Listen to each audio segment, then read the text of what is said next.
लेकिन भाईजान जाने वालों के साथ जाया तो नहीं चाहता ना। देखिए जरा क्या हालत बनाई भी आपने अपनी। अगर आप इस तरह बिस्तर से लग गए तो हम सबको कौन संभाले। वो अभी फिलहाल ये वाली बातें तो ना करें आप। मैं कह रही हूँ बेटा, ठीक ही तो कह रही। देखो जरा, देखो क्या हालत बनाई थी तुम्हारे बाबा ने। भाईजान मुझसे तो आपकी हालत नहीं देखी जाती।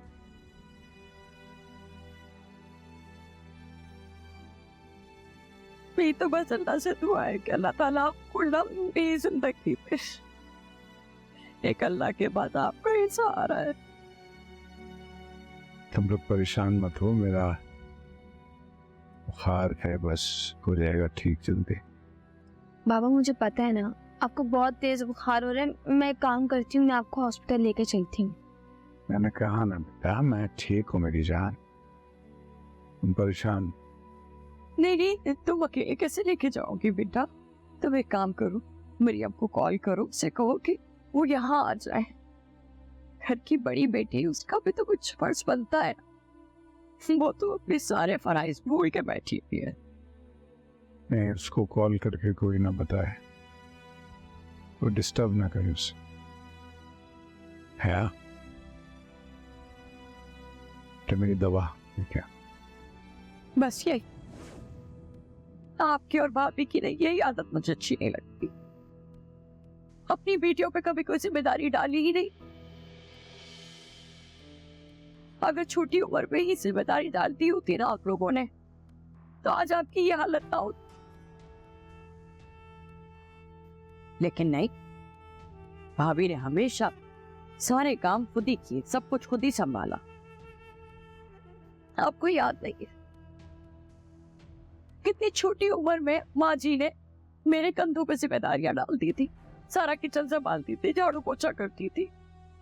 मुझे पता है मुझे कि भाभी का काम है आप, लेकिन उससे ज्यादा फिक्र आपको ये है कि घर वालों का क्या हो, कौन संभालेगा घर में रहने वालों, है ना। यही बात है ना। वो जहाँ तक बात जिम्मेदारियों की है ना, अम्मी हमें सब कुछ सिखा के गई है।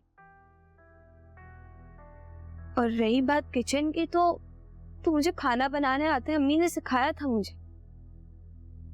मैं काम करती हूँ, मैं पापा और यासिर का खाना खुद बना लिया करूँगी, और आप आसिफ भाई और अपना बना लेना।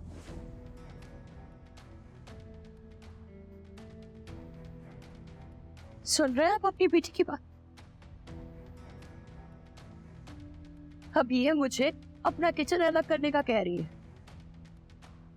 ये छुटकी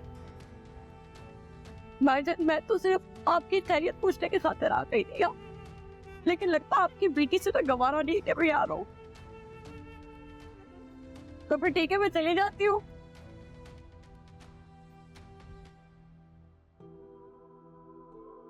बेटा ये क्या किया, नाराज होकर चली गई। पावा, अभी ना आपकी तबीयत बहुत मैटर करती है मेरे लिए।